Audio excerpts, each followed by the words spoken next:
enjoying the night view at Burnham Park.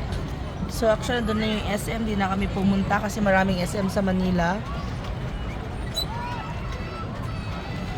Oh, nag-enjoy ka ba, Lab? Yes! Talaga ba? Masaya! Masaya. Ang bulsa natin, masaya ba? Masaya rin! Kasi nakangisi na po yung bulsa namin. Nakangiti na, guys. Pag-uwi, tuyo-tuyo na lang. Tuyo, bagoong! Bagoong. Oh, marami tayo niyan, di ba? Oo, marami daw galing Surigao. Yes. Merry Christmas to all. Let's enjoy and be thankful for all the blessings. Papa Jesus, happy birthday.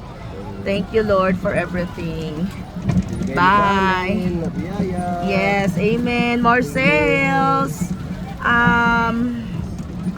Tomorrow, uwi na po kami. Biyahe na kami back to Manila. And then, preparation naman.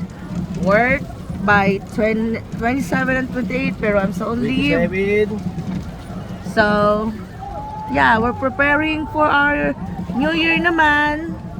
So, yan lang, guys. I just want to say thank you for everything for the year 2023. Medyo rough, but still, we are blessed and we are thankful kay God.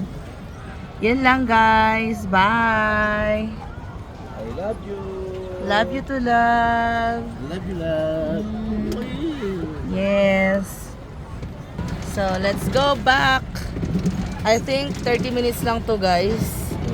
So, na po kami. Kainan time na.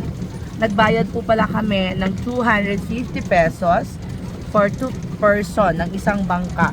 Kasi good for 2 lang siya. So, wala po kami waiting period. Perfect lang siya. Sakto nahabol namin yung oras namin. Dahil nga, natulog muna kami for almost 2 hours. Rest 2 hours sa hotel. Then,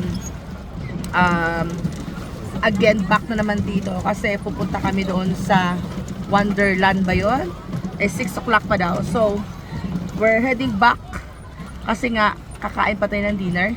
Bago tayo pumunta doon. Kasi it's only 3 hours. So, let's save time. Dahil tomorrow, check out na namin ng 11 a.m. So, keep us safe, guys. So, mag-ingat tayong lahat. Merry Christmas and a bountiful 2024 to come. God bless us all. Bye. Please like and subscribe.